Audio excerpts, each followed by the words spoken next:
Queridos irmãos, hoje a igreja celebra, e muito obrigado, Senhor, por ter diminuído um pouco a chuva na hora da homilia. Tudo é providência e graça, né? Por isso a gente tem que dar graças a Deus em todas as circunstâncias, não reclamar. A hora que vem a chuva, dizer: bendito seja Deus, bendito seja o Senhor. Entrou água em casa, derrubou a sopa do varal, caiu energia, bendito seja Deus por tudo. Aproveitando da circunstância também da água, é muito propício para o tema desta homilia, porque hoje é o dia do batismo de nosso Senhor. O elemento que marca esse sacramento é de fato a água, esse elemento que foi usado por Deus desde o Antigo Testamento para as purificações dos judeus. A água é um elemento que traz vida. Quanto mais água no lugar, mais vida. Olhemos para a nossa floresta amazônica, quanta vida tem lá, quanta chuva. E nos lugares onde não tem água, deserto, morte, seca, fome. Então a água é o elemento que nos traz esse símbolo, esta imagem de vida, de prosperidade, de presença de Deus. E nosso Senhor hoje entra nas águas do Jordão. Que o Jordão é um rio muito conhecido. O Jordão, ele desemboca no Mar Morto, aquela região tão conhecida onde as pessoas vão lá para tratar de doenças da pele. É um lugar onde a concentração de sal é tão grande que ninguém consegue afundar, até pessoas que não sabem nadar. Então o Rio Jordão termina ali naquela região, na Terra Santa, onde está a região de Israel, este país que é tão marcado infelizmente por guerras e destruição. Jesus entra no Rio Jordão. Que significado tem esse rio? Rio Jordão foi a última barreira que os judeus passaram para conquistar a Terra Santa, muito tempo atrás, muito antes de Jesus. Josué, que foi encarregado por Moisés de guiar o povo depois da sua morte, Josué, imitando também Moisés, abre o Rio Jordão em duas partes, como o mar foi aberto, o Mar Vermelho, quando os hebreus estavam saindo do Egito. Então tem um profundo significado aquele lugar. Mas Jesus não é batizado como nós somos batizados. O batismo de Jesus é um símbolo, é uma imagem, mas ao mesmo tempo Jesus naquele momento revela uma coisa muito importante. Revela também o mistério da Santíssima Trindade.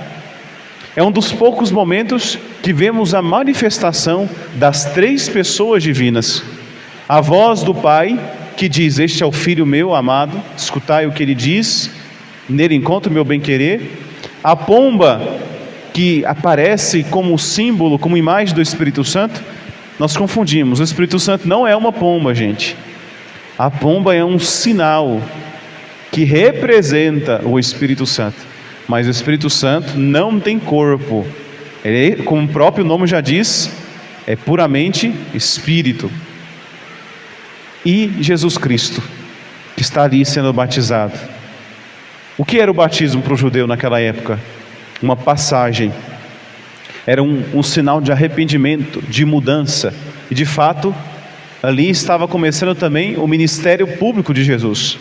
Porque após o seu batismo, ele começa a realizar os milagres, as curas, começa a anunciar com mais força o Evangelho, a mensagem que ele sempre quis trazer para nós.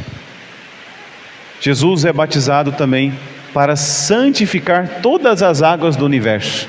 Esta é uma verdade importante.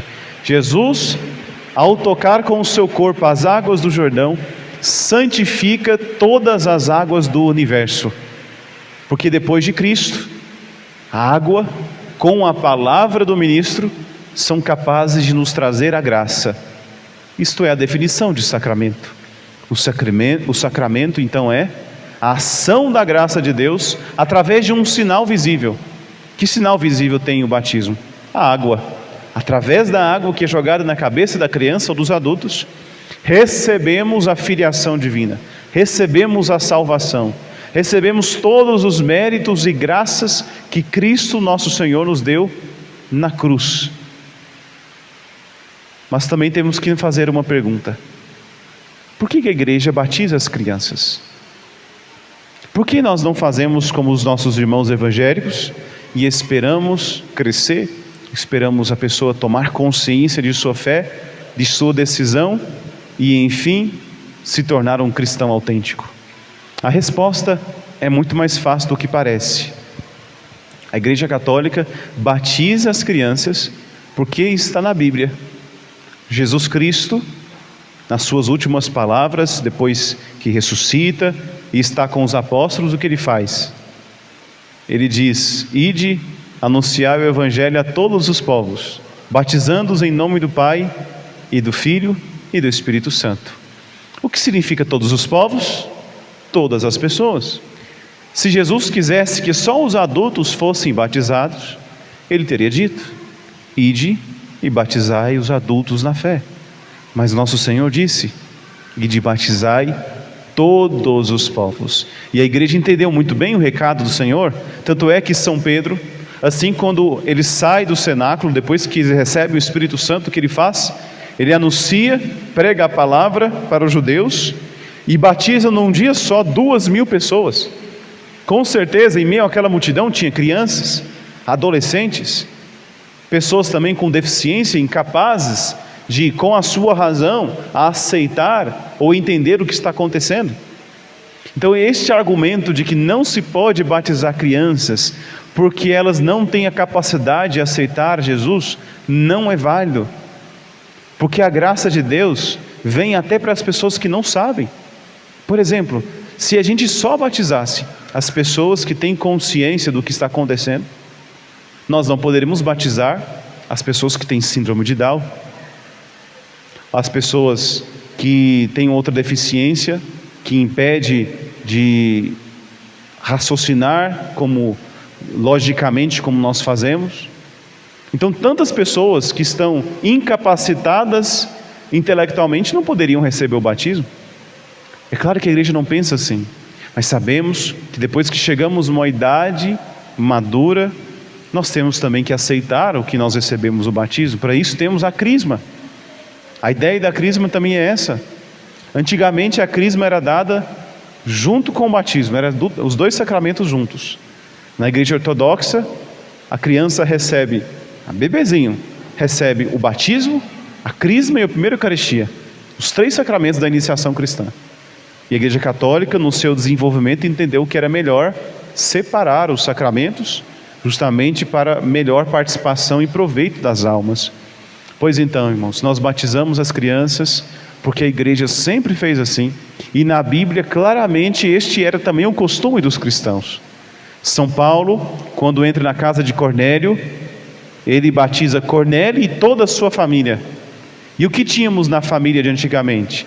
Hoje não podemos falar, porque cada vez mais as famílias têm menos filhos. Mas na época de Jesus, onde não existia essa ideologia que é tão impregnada em nossas famílias, a ideologia contraceptiva, na época de Jesus, uma família tinha 10, 15, 20 crianças. Com certeza, São Paulo batizou todas elas. E a igreja, desde o começo, batiza também as crianças. Inclusive, e aqui eu abro um parêntese, é uma informação muito importante, especialmente quem trabalha na área da saúde, quem é policial, quem trabalha no SAMU ou com emergência. Todos nós podemos batizar, não é só os padres.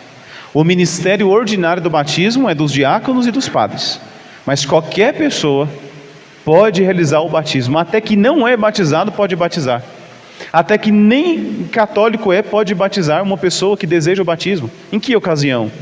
Em risco de morte. Eu orientei uma paroquiana aqui de nossa paróquia, que trabalha no hospital aqui Sagrado Coração, disse para ela: olha, se você vê uma criança ou alguém que está em estado de agonia, está morrendo, e se sabe que não é batizado, você pode batizar.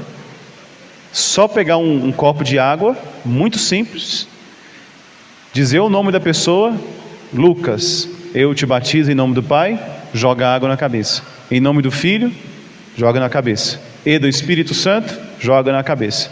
Pronto, recebeu o batismo.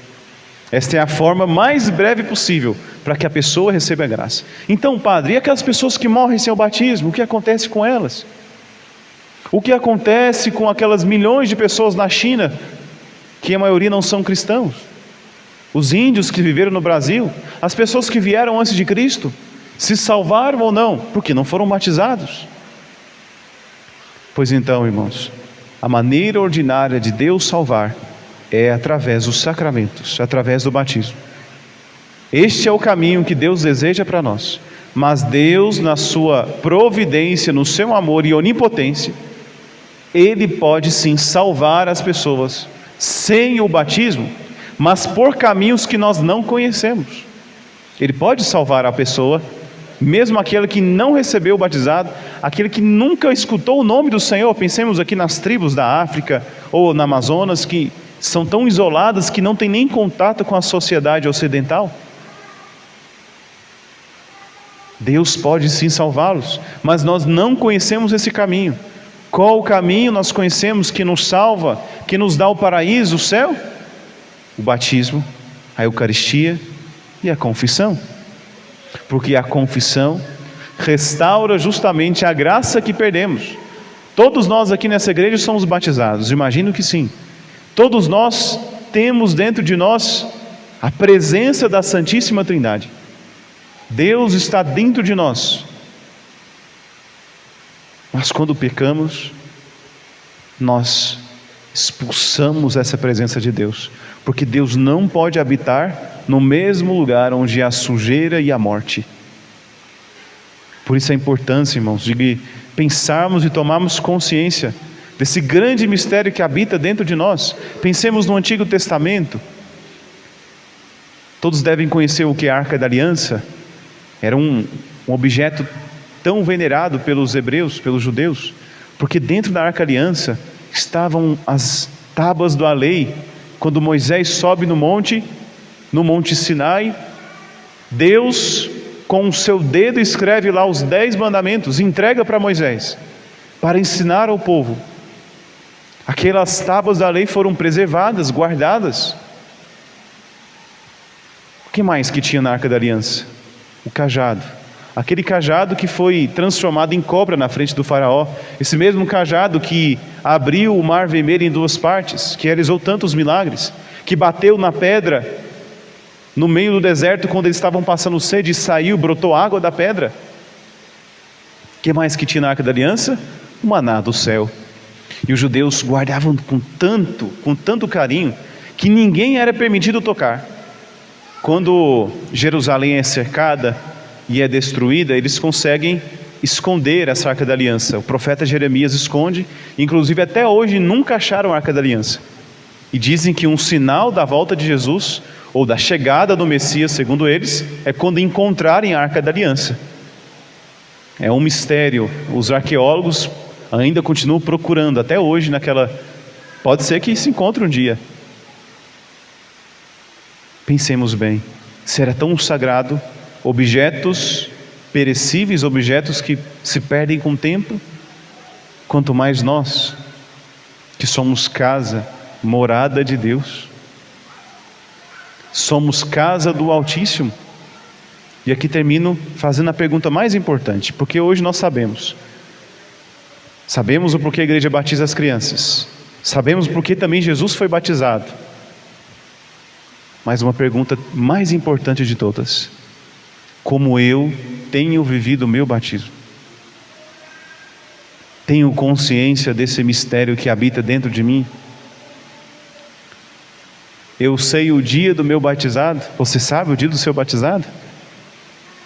Eu fui batizado no dia 23 de março de 1997 pelo diácono Benevides na paróquia São José Operário. O dia do seu batizado é mais importante que do seu nascimento corporal, porque no seu batizado você nasce para Deus. No dia do seu batizado você recebe uma graça que não se compara a nada neste mundo. As portas do céu se abrem para você. Por isso a igreja tem tanta pressa em batizar as crianças, para que o quanto antes elas sejam libertadas das garras do demônio, do inimigo. Tanto é que no batismo se faz uma oração de exorcismo.